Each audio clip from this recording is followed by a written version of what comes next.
Hello, everyone, and welcome to our Mysticsense series on angel numbers. Today with us is Snow from Mysticsense. For our audience, we have a question. What cryptic warning do angel numbers deliver from the shadows? Go ahead and put your response in the comments if you'd like to, or just think about this question as we dive into our topic tonight. Before we dive into our topic, could you please share a little bit about yourself and your spiritual practice? Hey, so I'm Snow and I'm a psychic and tarot reader. I also communicate with spirits and I'm a coach as well. I teach people how to unleash their own psychic powers because we all have them. So, yeah, exciting. Very exciting. Thank you so much for being here tonight, Snow. I appreciate it. So, our first question tonight is what are angel numbers and how do they communicate messages? Well, angel numbers are kind of, I guess, divine messages, not just from angels, but all our guides. And it's kind of like someone rooting for you and saying, hey, you're on the right path. It's like a green light, basically. And numbers in itself, I guess, they're like a code of signals that reminds you of your ancient DNA, your cellular memory, and kind of just taps into the path that you're supposed to be on. So that's basically, in a nutshell, what they are. Wonderful. Thanks for that brief definition. So, how can individuals recognize and interpret angel numbers in their life? Well, first, if you're meant to see an angel number, you sure will. Even if you walk with a blindfold on, the moment you take it off, you will see one. Or someone will just be tapping on your shoulder and say, hey, it's 111. Notice. So they're not tools like pendulum or tarot cards where you can just be like, okay, now, I want to get some answers. Let me see some numbers. They don't just come to you. It's more like visions, like psychic visions. They will come to you if you're in that state of flow, basically. So it's less about recognizing them and more about living in that state of flow. So meditation, for example, is great for that, and working with your guides, creating a relationship with them so that they can bring you the numbers when you're in alignment with your higher purpose here. Wonderful. So, I have my own question on that. Since you mentioned they could come from your guides and other entities. Mhm. So angel numbers don't come from just angels then. They can come from anywhere. Yeah, basically. Interesting.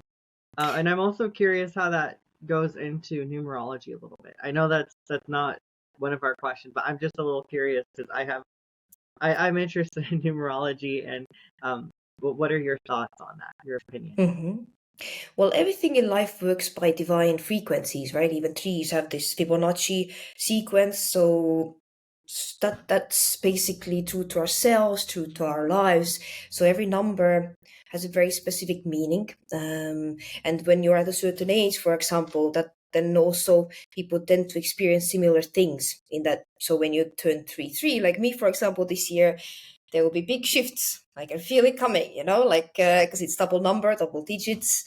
So we best embrace ourselves for change. And you asked that it's not just angels sending the numbers. It's all high vibrational beings basically who have angelic energy to them, who can communicate with us because these numbers always mean something from angelic beings, good guides, not some tricksters who want to lead us astray basically. So that's why they call angel numbers. Yeah, it's very interesting. Thank you.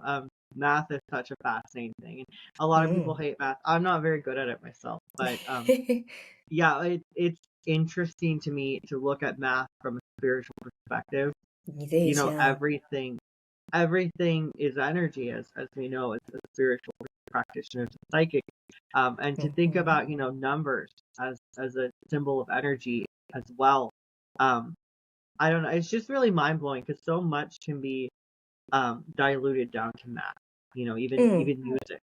When we think about absolutely. that, we can see the energetic value behind everything. It's like our birth date as well, astrology or gene keys, the codes to our DNA, what we were born to do here. It's all numbers really, numbers game. Yeah, It's very much. like Yeah, secret maps to our soul, yeah. yeah, and these angel numbers are great too. They're like kind of I don't know. Would you say they're kind of like shortcuts? in the numbers' Little life? bit, but mostly they're like reassurance that, yep, keep going. Like have faith. It's like someone rooting for you from the sidelines. Like a coach that's just screaming at you, like keep running, keep running. You're heading in the right way. It's good when you're having a tough time. It kind of keeps you going, basically. Yeah, very, very interesting. I don't know too much about angel numbers, so this is a podcast that I'm kind of excited about. So our next question is, how can individuals use angel numbers for spiritual growth? Well, basically, it's very good for recognizing when you're in the state of flow, aligned with your higher purpose. And because they are sent by beings of light, it also measures kind of how good your own intentions are. Because if you're doing something for very egotistical reasons, you're not going to get angel numbers. Let's put it that way. A little warning though, if you start to pay attention and really work with angel numbers and follow it, you may not always get what you want, but you will definitely get what you need. So you will be going to the right path. Sometimes it can be difficult, but just trust that it's what your soul needs to develop and get to where you need. Interesting. Would you like to elaborate a little bit on that? How, like, the difficult aspect of angel numbers, if you Well, could? for example, sometimes you can get really intense signs that you're supposed to be with someone. You will see them in your dreams. You will see the angel numbers every time you meet them, and you're like, "Oh, this must be my person for life." Maybe my twin flame or soulmate, whatever. But turns out maybe they are a manipulator playing one. And then you're sitting there thinking, well, that's odd. They were pushing me to this person so much. But then a little bit time later, for example, you will realize this was what I needed for my growth because it pushed me on the right path. So sometimes things work a little bit around the corner to get you to the right place. But just trust it's fine. You can handle it. I don't know, I can bring you some personal experience.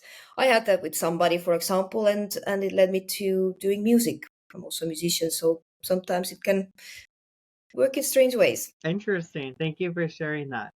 Very fascinating. So, what do commonly seen angel numbers signify, and how can they provide guidance and reassurance for us? Well, I guess the reassurance aspect is that you know that you are guided. That in itself is really good support.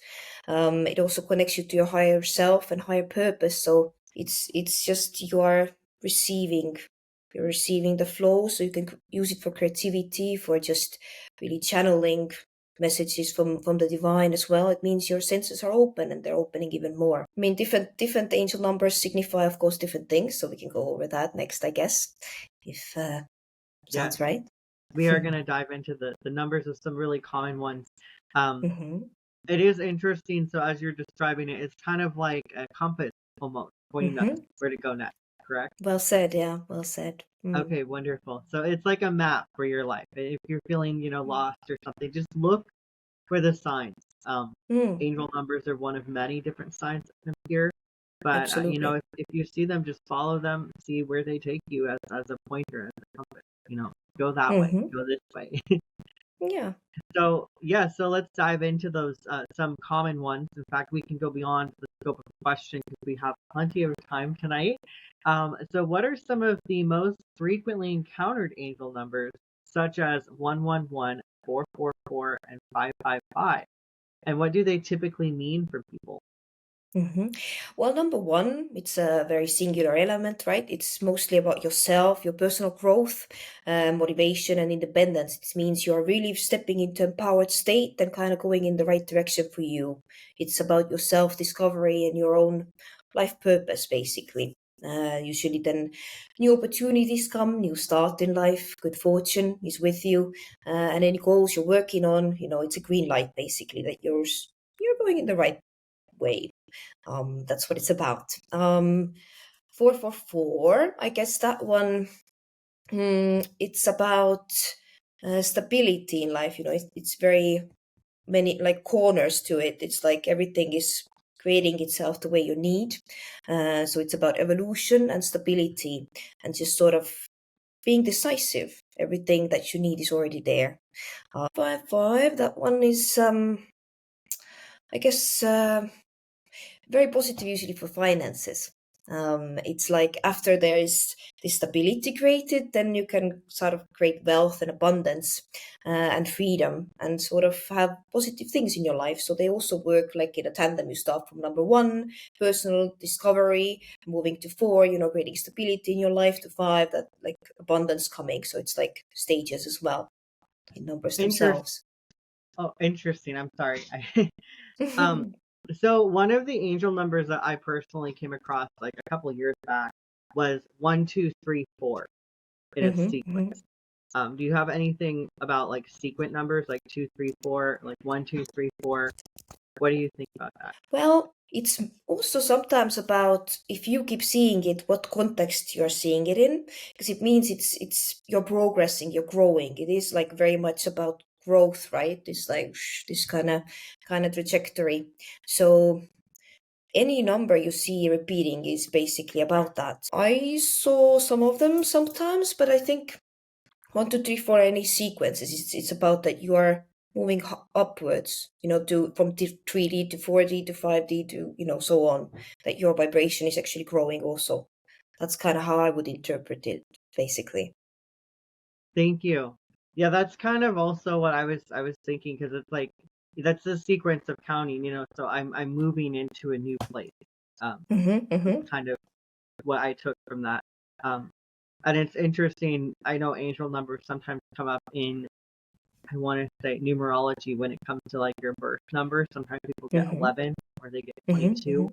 Um, and we could look at that as well. Do you think that an angel number has to be 3 digits of the same, or is it 2 digits? In my experience, no, because it can be 202, right? Double two, and you can see it's 7 times a day. It's more powerful than seeing 222 once a day. The more it repeats, basically, that's what it what's most significant. I think it's more about the frequency than the time, like the digits. Interesting. Because I know like sometimes people, it'll be 1111, like you said, or it could Mm-hmm. be 111. Mm-hmm. Um, and it's interesting to like look at, would the energy of 3 be present, would the energy of 4 be present? Like I don't know, like I just think that's an interesting thing to think about. I guess it depends on the person too. um Mm-hmm. Mm-hmm. yes. It does, yeah. It's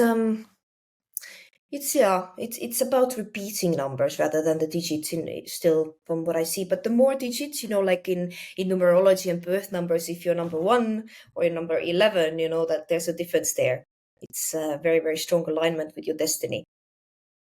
Yes, Like the more thank you. numbers there are. Yeah, thank you so much. It's very interesting, especially with the time. So Mm. in what ways can understanding the meanings of these numbers offer our guidance, comfort, and reassurance during challenging times? Well, I would say angel numbers let us know that we're not alone, even when it's dark times, but you're aligned with your heart and your higher purpose. You're supported. Basically, it's like someone calling you when you're in distress and just letting you know that you're loved, you are supported.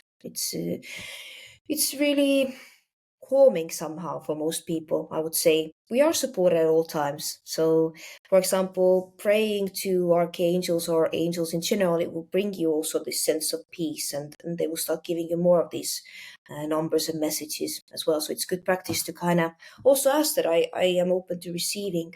I am open to walking my path, and then you will see more of these numbers. They will very eagerly show you them, like happily. That's what they want for us. Wonderful. That's some great guidance to just ask for them. Say, I Mm. need some guidance. Send me some numbers. Send me a sign. Um, Mm-hmm. yeah. So, is there a specific place where they come from, like time, for example, we mentioned, or like a song? Like, where would you look for the angel numbers to appear? Well, you can't really look for them. As I said, it's more like visions. They will come to you. You cannot go and looking for them, Then you're actually in your head and you will not be noticing. All you need to do is just breathe, meditate, be in the state of flow. They will come from whatever place they need to come. You will be seeing them when you need to. Yes. Thank you. I'm a Virgo, so I tend to be like, where do I see them? Where do I look for them? I Virgo, need, huh? yes. Fellow Virgo, Virgo, me too, yeah. really. We have that in common. Hmm. Funny. I would not think that. That's fantastic. We like numbers, I Yeah, guess. it's fascinating seeing the patterns. I used to work as a currency trader a long time ago. It was also very interesting to notice how the numbers moved. Like it's all very logical, actually. It's Yeah, hmm. that's a good place for angel numbers to show up, I guess. It is, yeah, Yeah, helps. Although, yeah, maybe not the point of them, but still, numbers are fascinating. they're everywhere. We can't avoid math. True, true. uh, this is why we have to learn it in school, I guess, because it's everywhere. So, how do personal experiences with angel numbers influence an individual's lives and decisions? I got tongue twisted on that one. Well, I would say it encourages people to keep going, to keep believing, keep hustling, keep working hard, keep developing themselves. Yeah, it just gives this extra boost and motivation, just as a reminder to keep going. So, so it is like a little little nudge in the right direction when it's needed. Interesting. Yes.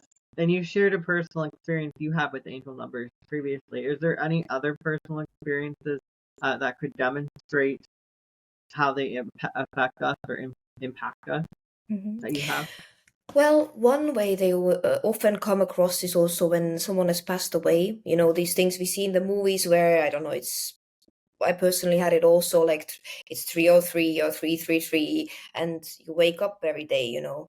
It's also sometimes spirits can let you know that, hey, I'm still here. Like I'm watching over you every night, especially in the beginning when someone's passed away. So I had that when my partner passed away for like 2 months every night. So it's just a little reassurance. So you know that they are okay and that makes you be okay as well. So it's really helpful in difficult times, I would say. Wonderful. It's an interesting form of communication.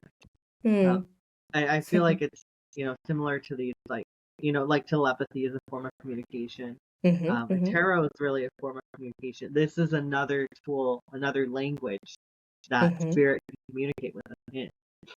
Very much so, yeah. Yes. So let's talk about some antidotes or testimonies from people who have noticed angel numbers and felt that they received messages or guidance. This can be, a friend or a client or anyone else. But what are some like what are some testimonies of people that felt like the numbers meant something, that they brought a message? Well, one of the most common ones I see is people seeing sequences of twos, which often can mean something for twin flames, but to interpret it that way, you need to be very careful because twin flames are quite rare, and it can really create this tunnel vision sometimes that I'm meant to be with this person forever now, but that may not be the case. They may be there in your life for a certain part of it, part of the journey. You're supposed to learn from each other because there may be a time when angel numbers will start saying, now it's time to move on. So just not to be stuck, but be in the state of flow. Always allowing the flow, always allowing the change, and just really being open. Basically, that's really important. So sometimes it can get difficult, yeah, when people get stuck on the numbers, like in your head instead of the heart. Then it can be tricky. Yeah, I want to elaborate on that a bit more. Like you said, getting stuck on the numbers. The angel numbers are a tool to help Mm-hmm. guide us, just like other tools. And it's Mm-hmm. important to realize that this, while it could be a message or a sign, it's not an absolute, that the Mm-hmm. numbers can change as we change. You don't want to get True. stuck on, you know, becoming obsessed with them, saying, "Oh my goodness, at 11:11, I have to pray every day because it's 11:11 and it's 1111, Mm-hmm. and that's the only reason." Like, it's Yeah. important not to become obsessed. Um, Exactly. I agree. Yeah. yeah, or like if you think something significant happens every day at 12:34 because it's Mm-hmm. 1, 2, 3, 4, um, that can almost, it can become unhealthy if it becomes like, that you're looking Yeah. at that time, you're Yeah. making your life around the numbers. But So it's important. the Go ahead. truth is, if you try that, you ain't gonna see any. Even if you're sitting there with your clock, like trying to catch the number, you're missing it by a second, because guides will make sure that you're not going to be obsessing over it. They will not let it happen. So that's also a funny one, because I also tried that, Virgos, we are very logical. So I was also thinking there, am I just like imagining it, or is it actually happening? But you will not see them then. And then when you forget to look at them, then they will come again. So that's the nature of angel numbers.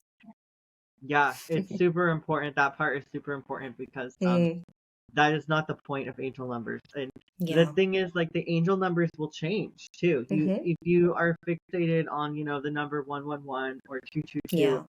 to the point that when you start seeing 456 or you start seeing 777, you won't notice it or you're not going to pay attention as much because you're too fixated on that 222. It's Yeah. important, like you said earlier, the fluidity, let it flow. We have to let go the angel numbers because we're constantly changing, and they are Yeah, too. absolutely. It's the same with all signs. I think that guides will always kind of pull back when we get obsessed. It's also with spirit connection. If we start to seek, my dead grandma, please give me a message, every day, please come more. I want to talk to you more. They will pull away because it's obsessive. You're not really living your life in a healthy way, and they are very wise. They know this, so you can always trust that they will give you what you need. Yeah, that's a good point. I know someone who is kind of obsessive about a certain person, and that is exactly what happened because the guides and the spirits and the entities that are helpful for you, again, angel numbers are about your positive angelic guides. They want you to be healthy. They want you to be in Yeah, a good place. And exactly. obsessing about a number or a person, that is not a healthy thing. So that they will pull back because they don't want to support that obsessive behavior. Yeah, Very very important. true. Yeah.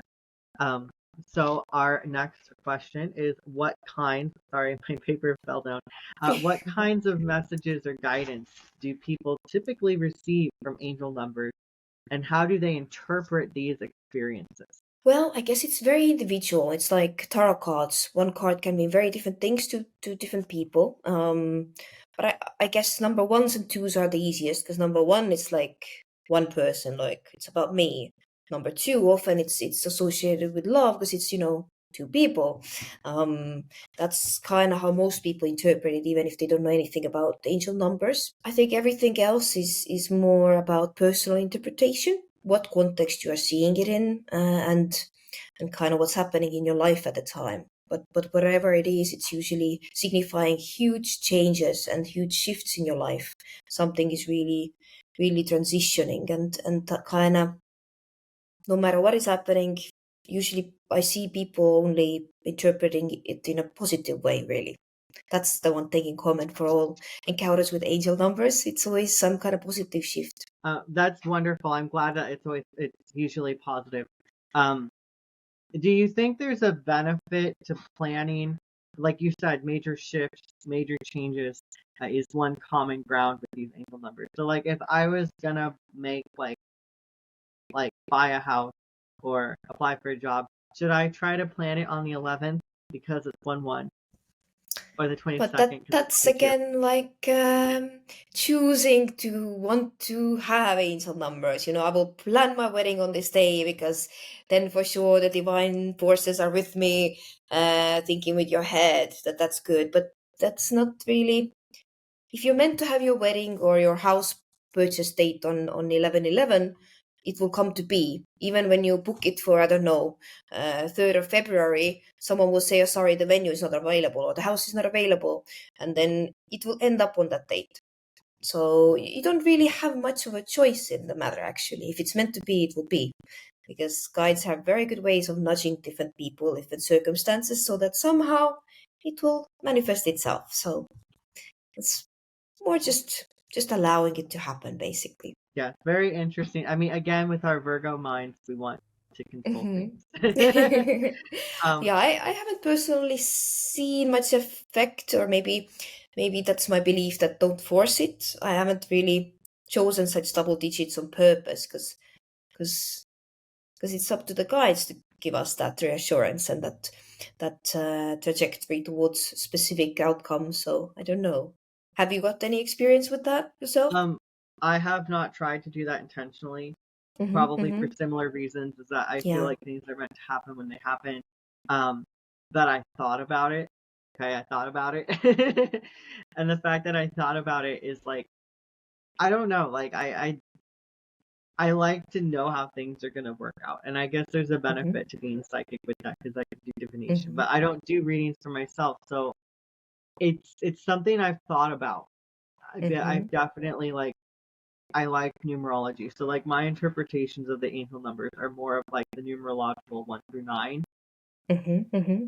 Um, Makes sense. I just kind of look at them like that. But when I was seeing 1, 2, 3, 4 repeatedly for like a Mm-hmm, few weeks, I started wondering, okay, what does this mean? Because it was a sequence, I was mm-hmm, seeing it as steps that I was taking. mm-hmm, mm-hmm. Yeah, like a Hmm. staircase, stairway, Yeah, or a chain. Also noticing little patterns. As a psychic, you need to be, maybe you're getting them to connect the dots. Also, that's what you are doing essentially. yes, So. Mm, exactly. So for me, it was like, okay, it's time for me to step up a step because this is one, two, three, mm-hmm, four. I need to move forward. Um, mm. but like, okay, so what are some numerological or like angel numbers that you have noticed? Like, have you noticed like a pattern like this? Mm-hmm. For me, main ones are ones and twos and threes. Always combinations of them, or just triple digits, double digits. There was a time where I saw number two so much it was getting very strange. Like I saw them at least 12, 13 times a day. Like someone would say, "Hey, look at what's the time." Then you would hear from the radio, "Oh, look at what's the time." Like everybody around me would notice also and come to tell me, even if because I didn't have a watch. Actually, that's a funny thing when you are not having any opportunity to even see numbers, they will still come to you somehow. So you will always see them when you need to. That is It's kind of funny. Like funny. you can avoid them, and there they are. Mm. Um, so what do you think about like 2, 2, 3, 3, 2233. or like 1, 1, Sounds 2? The sounds like a idea. transition from one energy into the next, right? Numerologically. So it's about, like you explained, the staircase, right? You are transitioning. So it's like you are in the middle of the two steps. At least to me, the energy feels like that. Um, and as if it's a reminder to enjoy that state in between also, just enjoy the journey almost, it sounds to me, from an energetic point of view, which is kind of nice reminder. Also, we often forget that we want to get from 1 to 2, 3, 4 and keep going, goal oriented, but also enjoy the flow, just flow. Yeah, it's interesting. Thank you. So what happens when you get to the end, like 9 Hmm. and 0? No, we should Uh-huh. talk about this. Like 10, 9, and 0 are all very interesting because 0 is Mm-hmm. like a placeholder. So what do you think about that from an angel number perspective? Mm-hmm. Mm-hmm. Well, in numerology, right, number 9 signifies that you have kind of reached the end of the cycle of being reborn, right? They believe that's an old soul.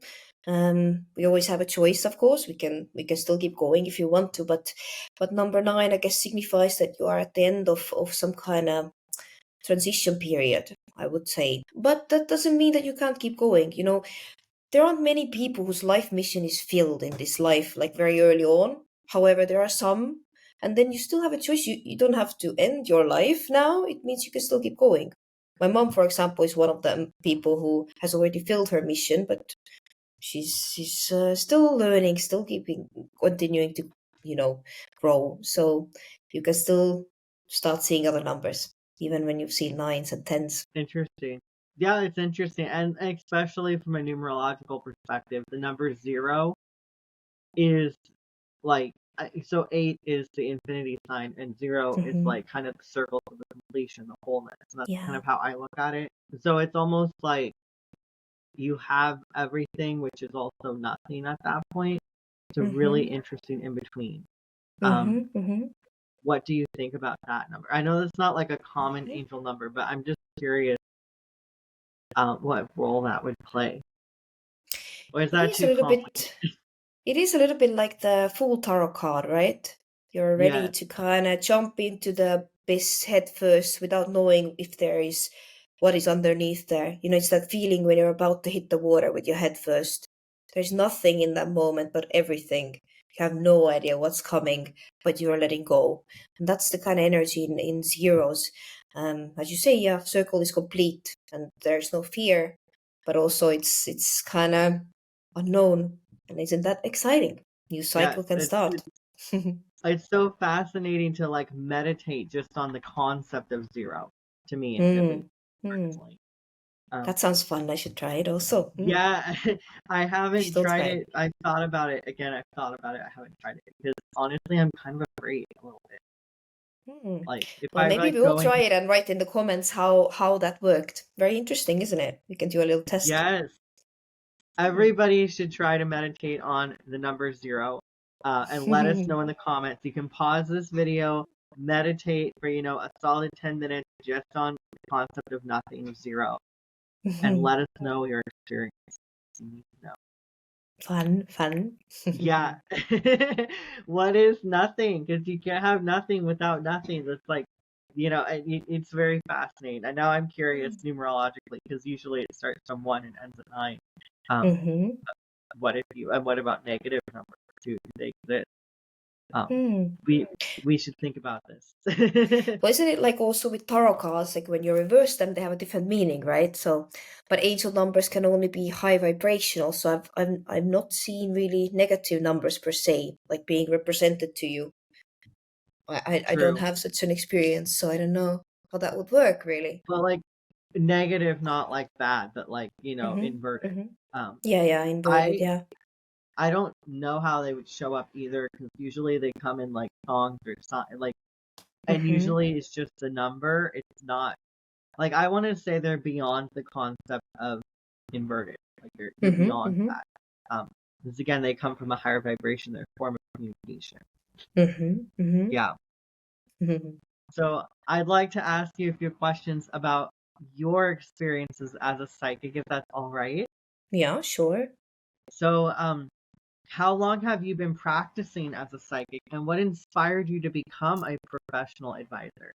Well, I've been on a spiritual journey more than 15 years. I started traveling the world and just studied various things from biosensory psychology, which is very much about going to the fine particles of your energy field, going more into it and feeling the energy and everything around us, kind of tuning in to the different vibrations.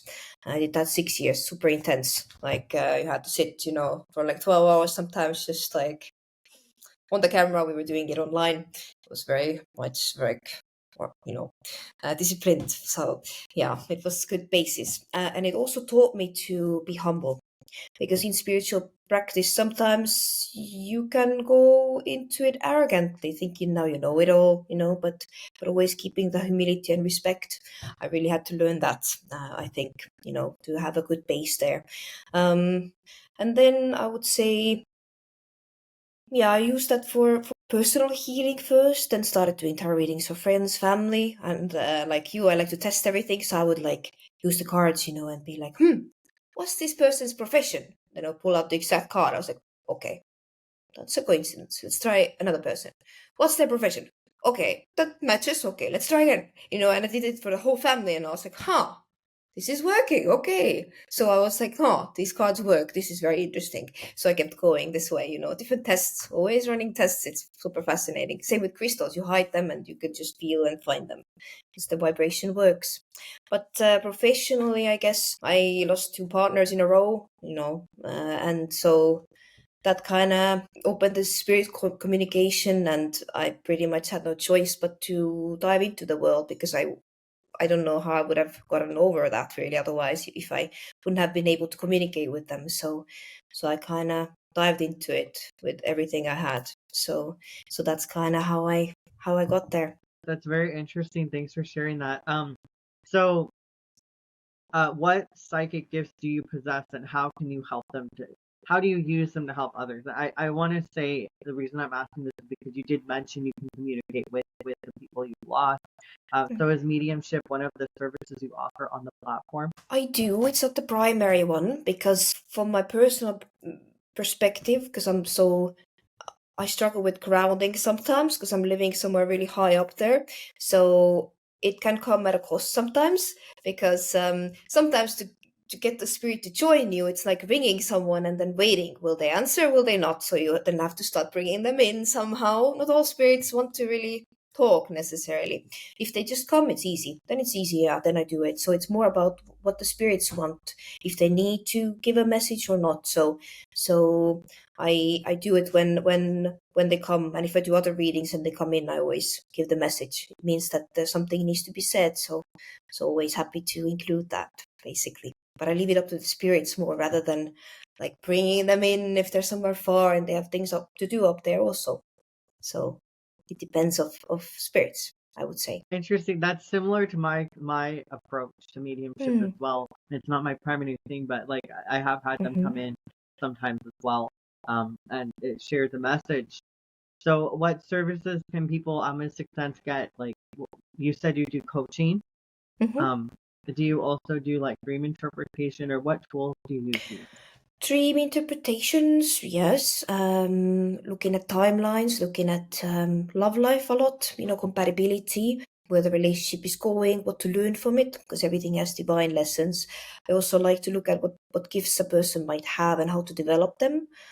Sometimes custom meditations or things to heal. I use methods like different elements from Silver Method and family constellations, even just to, because often the issues we have in relationships actually tied to our parents or our ancestors. We're just repeating the same patterns. So I like to go to the root and heal it from inside out rather than just say, messages about this is not working. Maybe find someone else. It's actually about healing first, and then you can kind of your relationship will heal it by itself, or you will find the right person naturally.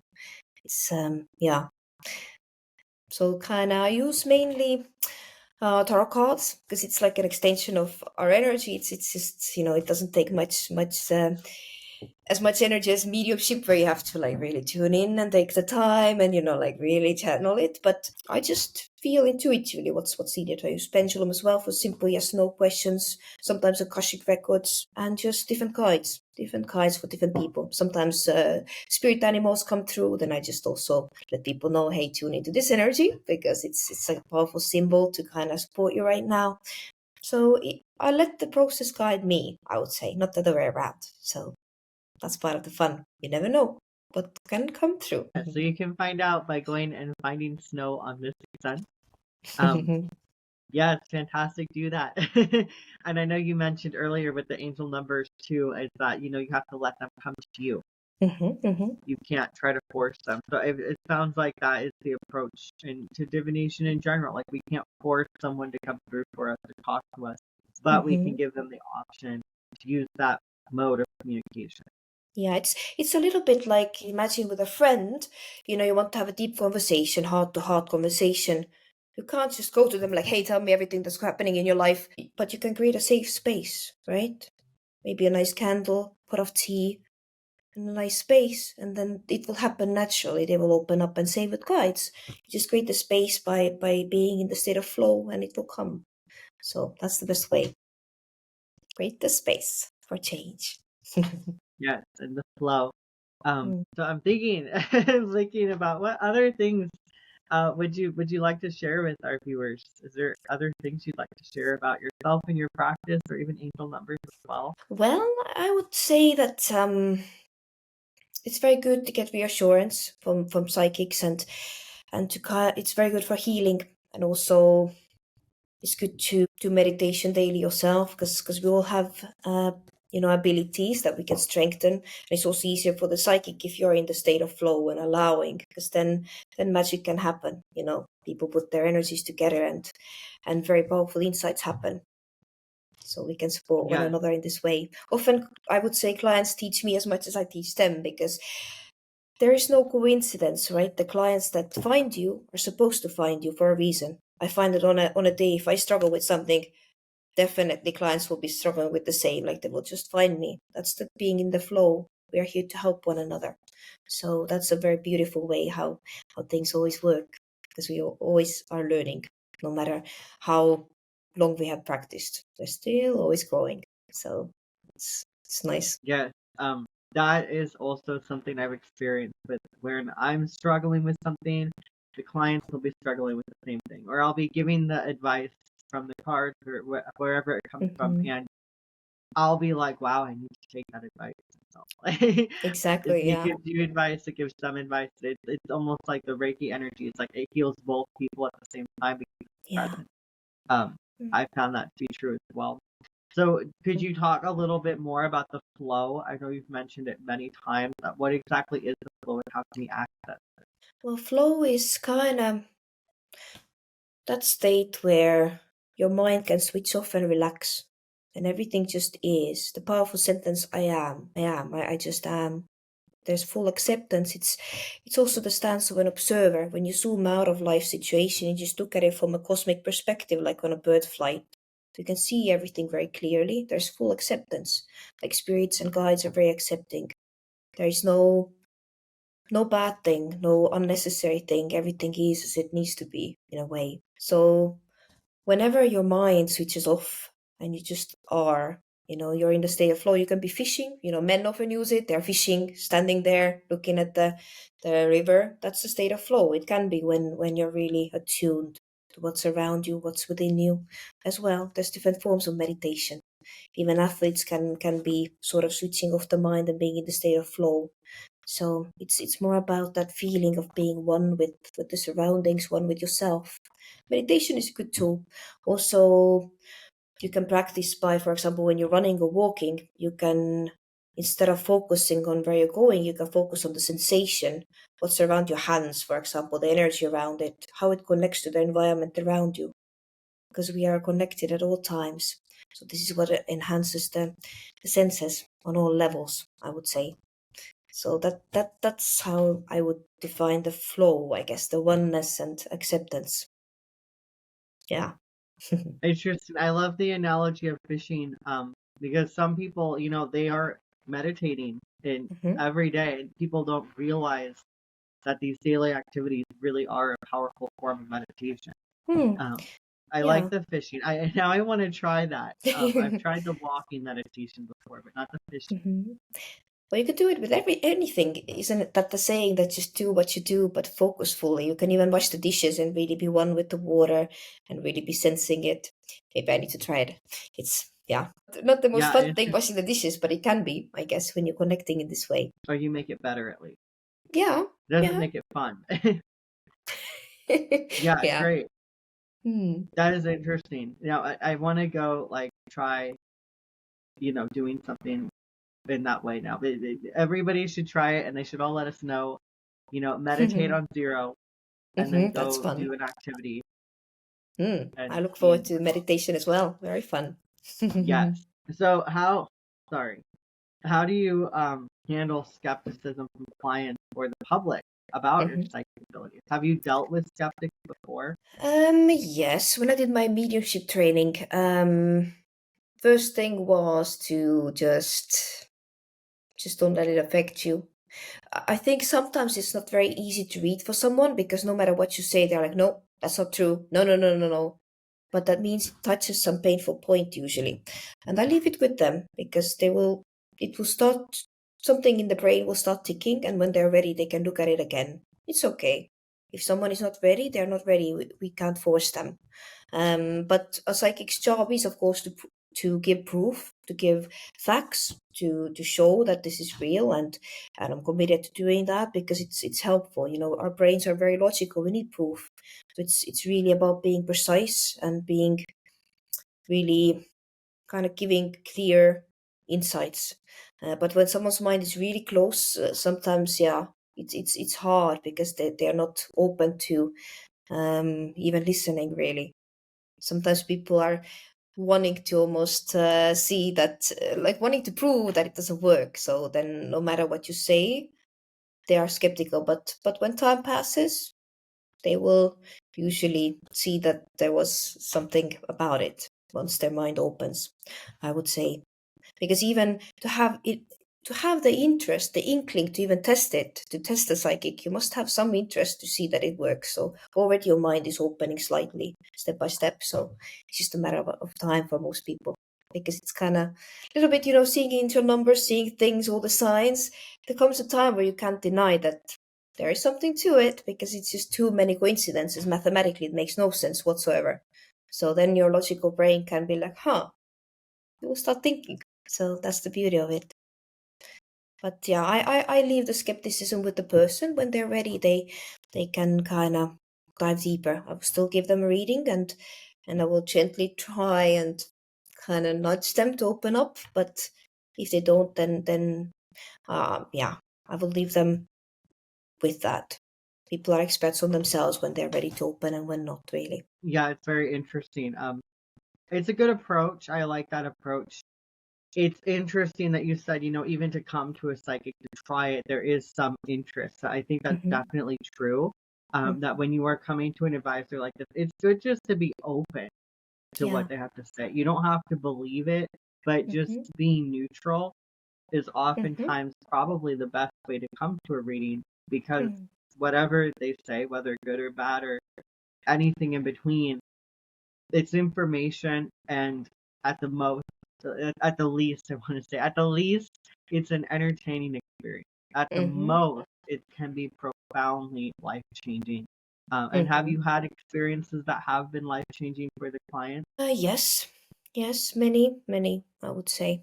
I mean, every reading is life changing in some way, because we're in a state of flow together. Yeah, particularly for men, very often they come to a reading very often with no previous experience. Kind of men are not encouraged so much in the society to look into these things, and I think it opens a very new perspective. It's a beautiful, beautiful thing to see, when someone's all their life worked with numbers, for example, in business, and they come from a very different upbringing and background to the spiritual realms, but something difficult has happened, and then they're open. At least that openness will start to shift their perspective.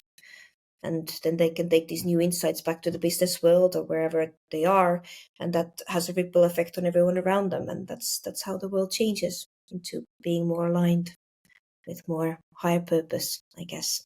It's beautiful to see, really. I also have had skeptics, particularly men who were skeptic, have profoundly life changing experiences. Like, and Mm. some of them don't even share it. They just come get their reading. They're very skeptical, and some of them have broken down crying at the session. And I think, I know no matter what, whether they want to share that or not, it's a powerful thing, because something that I channeled, that I brought through, impacted their life in such a way that it created that emotional release.